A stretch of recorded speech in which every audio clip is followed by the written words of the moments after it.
The soup barely had time to simmer before I heard the quick, heavy steps behind me. I didn't turn. I was reaching for the salt eyes still on the pot, trying to remember if Julian preferred thyme or bay leaf. Then came the sting. A sharp, metallic crack against the back of my head. My knees buckled slightly, and I caught myself on the edge of the stove. "You cook like a sad woman in a church basement," Dawn spat. "It's pathetic." I didn't speak. I didn't even look at her. I reached up slowly and touched the spot where the ladle had landed. It was warm. Not bleeding, not broken, just loud and final. The kind of hit that doesn't bruise the skin so much as it stains the memory. From the living room, I heard the familiar chirp of the TV remote. The volume jumped. Some canned laughter echoed over the hallway. Julian. He was home. He heard everything. He always did. I stayed still, one hand hovering over the stove, the other gripping the handle of the ladle she'd thrown down beside me. It had clattered against the counter, landed at my feet. The soup still bubbled behind me, steam curling up toward the ceiling, like nothing had happened. She walked away, muttering something about wasting groceries and old-fashioned nonsense. The bedroom door closed hard enough to rattle the plates in the cabinet. I waited. I waited for footsteps to approach. For Julian's voice. For anything. But the only sound was the TV. Some game show. Bells and cheering. I bent down, picked up the ladle. It was bent slightly at the neck now. I stood there for a long time, ladle in hand, staring at the tiled floor beneath my shoes. Then I turned off the stove. The soup wasn't ready anyway. Not really. I wiped my hands on my apron and walked to the hallway. My coat wasn't where I left it. Neither were my shoes. 3 months ago, I still had a front door of my own. It wasn't much, just a second-floor walk-up with a leaky faucet and a crooked blind in the kitchen, but it was mine. I had a morning routine black coffee in a chipped mug jazz on the radio, sunlight pouring in through the east-facing window. I didn't bother anyone there. No one raised their voice. Nothing was ever thrown. When the building changed owners and raised the rent, I knew I couldn't keep up. I told Julian I'd figure something out. Maybe a small rental closer to the grocery store, something with a shared yard. But he insisted. "Don't be ridiculous, Mom. Just come stay with us. It'll be easier this way. We've got room." "Room," he said. That first day, I arrived with 2 suitcases and a garment bag. Dawn didn't come to the door. She stayed upstairs while Julian moved my things into the guest room, if you could call it that. It was a converted office with a twin mattress pushed against the wall and a single wire hanger on the back of the door. Within a week, most of my clothes had been packed into a bin and shoved into the hall closet under the dog carrier and behind the vacuum. The rest hung in Julian's garage next to paint cans and a rusted folding chair. My sweaters smelled like pine-scented air freshener and plastic. So I moved quieter, woke up earlier, boiled water with the lid on to avoid the clatter. I learned to walk without making the floorboards creak. I waited for the dryer to finish before stepping into the laundry room. I never touched their coffee. Still, it wasn't enough. Last week, Dawn told me not to hum while I folded towels. Said it gave her headaches. Julian just rubbed his temples and said, "Let's not start." I didn't say a word. I just stacked the towels and went back to my room if it was still mine. The closet light had been removed. Julian used to call every Sunday right after church. Never missed a week. "Just checking in, Mom. You eat anything yet?" He'd tell me about his day, about work, about whatever car problem he was fixing in the garage. Sometimes he'd ask about the plant I kept on my balcony, the one he bought me for Mother's Day 5 years ago. A little potted fig I named Elliot. Now he sits at the counter while I cook, eyes glued to his phone, one leg bouncing. I asked him the other day if he still fixed things with his hands. He mumbled something about the shop being too busy and scrolled through videos while I stirred the stew. I tried, gently, to bring it up. "Julian, Do you think Dawn is... All right. He didn't look up. Just sighed. She's just stressed. Don't take it personally. I didn't know how to explain that it wasn't just stress when someone throws out your shoes or yells because your soup doesn't smell like hers.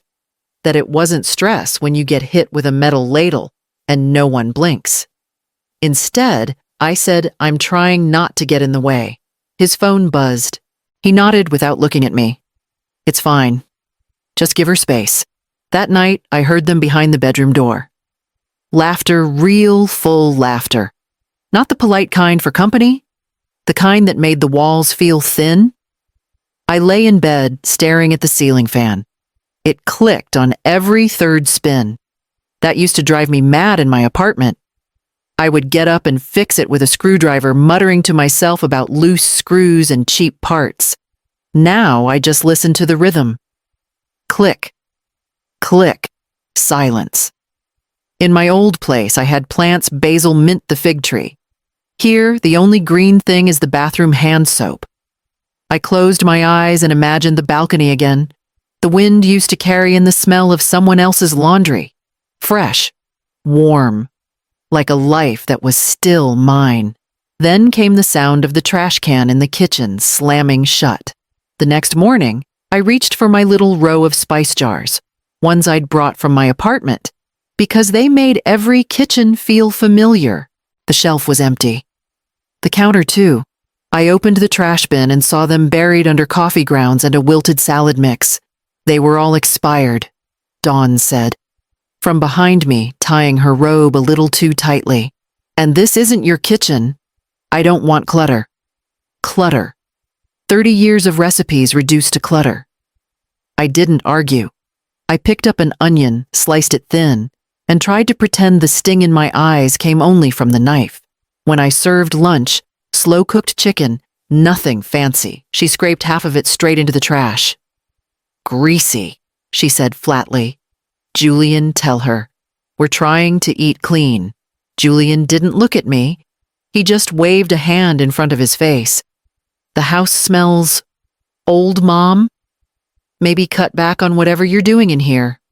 Old. Outdated spices. Greasy food. Clutter. It wasn't the ladle that hurt the most, it was the tiny cuts that kept coming after. That afternoon, while looking for my coat to take out the recycling, I couldn't find it in the closet. Or my walking shoes. Or the small container of vitamins I kept near the door. I searched through the hallway until I spotted a large plastic bag slumped beside the laundry basket. The label written in thick black marker read, "Donate." Inside was everything of mine that wasn't nailed down. My coat, the one with the worn cuffs but warm pockets.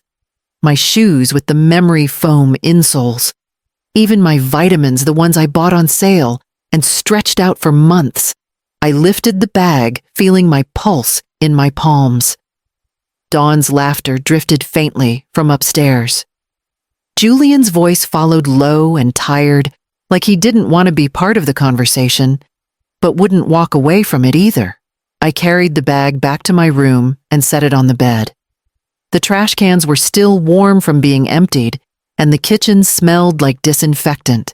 I stood there for a moment, listening to the house breathe around me, and began folding the bag open to see what else had disappeared.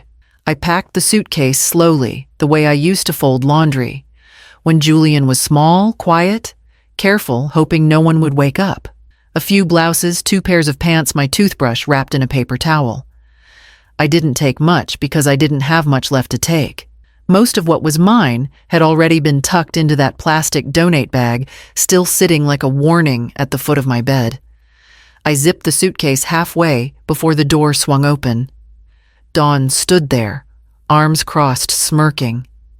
Running away like a child figures. You make a mess, then you bolt when someone calls you out. I didn't answer.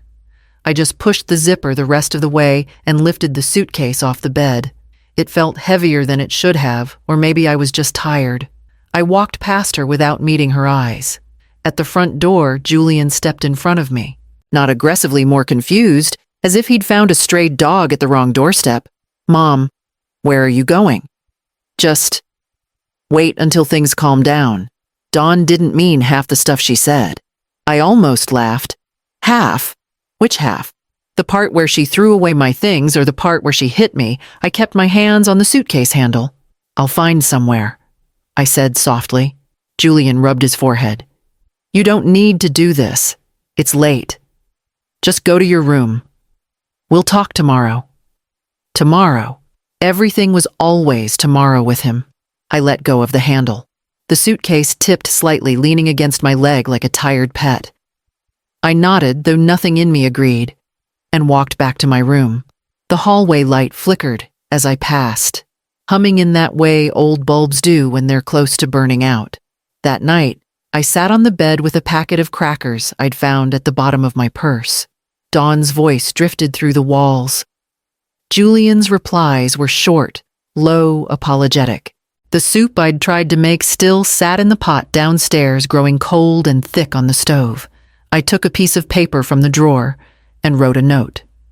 Just a few words. No accusations. No farewell. I didn't sign it. I crumpled it before the ink dried, dropped it into the wastebasket, and lay back on the bed, staring at the ceiling fan as it circled above me, waiting for what the next morning might bring. I waited until the house was quiet. Not silent, just quiet enough to feel alone. Julian's door had closed hours ago. I'd heard the usual rhythms: Dawn brushing her teeth too loudly, the sound of drawers slamming, even when they didn't need to. I didn't want to sleep. I wanted to prepare. I reached for the suitcase again. Not to leave, at least not yet. I was looking for a safe place to hide my ID and a little cash. Somewhere Dawn wouldn't find it if she got curious. The lining of the suitcase had a tear near the seam. I'd stitched it once years ago, but it had come loose again. I slipped my fingers under the flap, feeling for space. That's when I touched the edge of something stiff, thick, folded. I pulled it out carefully. A yellowed envelope, slightly creased, my name scrawled across the front in handwriting I hadn't seen in a decade. Joseph's. My hands trembled as I opened it. Inside were 2 cashier's checks, one large enough to make my breath catch, the other smaller, likely for living expenses. Beneath them, folded twice, was a copy of a property deed, and a letter, just a few lines. If you're reading this, I'm gone. I know they'll tell you to stay with them to lean on family, but I also know you, Marta. You don't ask for anything unless you have no choice. So I made one for you. I bought the Springfield place back under your maiden name. It's simple, but it's yours. You don't owe anyone comfort in exchange for cruelty, not even Julian. If they make you feel like a guest in your own life, leave. The key is taped to the back. I flipped the envelope over. There, it was a small silver key, taped so precisely it hadn't shifted once in 10 years. I sat there for a long time, holding the envelope to my chest. The suitcase lay open beside me, no longer just a container of things, but a door to something I thought was gone. By morning, I had made a list of everything I needed to do. The next morning, I woke up before the sun and left before anyone stirred. I didn't say where I was going, and no one asked. At the county office, I handed over the deed with shaking hands. The clerk took one look, typed in the parcel number, and nodded. Yes, ma'am. That's a clear title. House is fully paid off and listed under your name, well, your maiden name. You want to update that? I shook my head. Leave it. From there, I drove to a small realty office a few streets down and met with a woman named Serena. She was young, but listened well. I gave her the key, told her I didn't want to sell, just needed repairs done before moving back in. Nothing fancy, I said, just working, plumbing, a clean coat of paint, and locks that close right. She scribbled notes, handed me a timeline, and promised to send photos of the work. I paid in advance with one of the checks. When she asked how I'd like to be contacted, I gave her an old email I hadn't used in years. No calls, no paper trail. The last stop was the moving company. I booked them for early morning, quiet, respectful, no big trucks with flashing signs. I'll be packed, I told them. Just come take the boxes and go. Back at Julian's house, no one noticed. Dawn was out shopping or at her Pilates class. Julian was buried in work calls, pacing up and down the hall, earbuds always in. I came and went invisible. That night I made soup one last time. The good pot, not the scratched one Dawn liked. I stirred it slowly, measuring nothing, tasting as I went. I didn't care what they thought. I was cooking for myself. For memory. The smell filled the kitchen, warm and familiar. No one said a word. Dawn passed behind me, grabbed a drink from the fridge and left without glancing over. I ladled a bowl and sat down at the counter. I didn't rush. I didn't apologize. I ate slowly, watching the steam rise, and thought about the morning when the truck would arrive. The thud came just after 6. I heard it from my room, one of the movers misjudging the turn in the hallway and bumping the fridge against the doorframe. Nothing broke. No damage. Just enough noise to wake the house. I didn't flinch. I was already dressed, suitcase zipped coat, folded neatly over my arm. By the time the second man wheeled the couch out through the front door, the house had stirred. Dawn's voice came first, muffled and sharp. Julian's followed, groggy and rising in confusion. I stepped outside and waited at the edge of the driveway as the truck backed in, blocking their cars. The cold air felt clean on my face. I could hear drawers opening upstairs, then heavy footsteps down the stairs. Julian burst out barefoot, one sock half-off shirt clinging to his chest. "Mom? What's going on?" Dawn was right behind him, hair tied up in a knot, robe flapping. "Is someone robbing us? What is this?" I didn't answer. I reached into my coat pocket and pulled out a small folded paper. A receipt dated and signed for the past month's utilities. I walked over and held it out. Julian took it automatically, still blinking hard like he hadn't quite woken up yet. Dawn stepped closer. "You can't just— What are you doing with our fridge? Where's the couch?" I looked at her, then at Julian. Not a stare, not a challenge, just a pause. "I'm taking what's mine," I said simply. They stood there, unsure what to say. Julian opened his mouth, then closed it. The receipt crinkled in his hand. Dawn looked toward the truck as if hoping someone else might appear with an explanation that made more sense than mine. But no one came. Just the sound of boxes being loaded, taped, and stacked. I turned and walked back toward the truck. My room was already empty. The movers were wrapping the last chair. Inside, the soup pot was gone. The shelves bare. The house looked smaller somehow. Lighter. I watched the men finish, nodded once and stepped aside to let them through. The door stuck a little when I turned the key. Years of stillness will do that to a place. I leaned my shoulder into it gently, and it gave with a soft creak. I stepped inside and let the door fall shut behind me. The air smelled like dust and dry wood. I didn't mind. It smelled like possibility. I set my bag down in the front room, no one else's shoes to trip over. No hallway cluttered with someone else's life. Just a room waiting to be claimed again. I moved from window to window, unlatching each one and pushing them open. The breeze slipped in, slowly carrying the quiet hum of the street outside. I could hear a dog bark down the block. A delivery truck idling. Leaves brushing the porch. The floor creaked beneath my steps, familiar in a way that brought tears to my eyes. Not from sadness, but recognition. These were the sounds of my life, not echoes in someone else's house. The cabinets needed wiping down. The faucet dripped. I ran my hand along the counter, brushing off a thin layer of dust.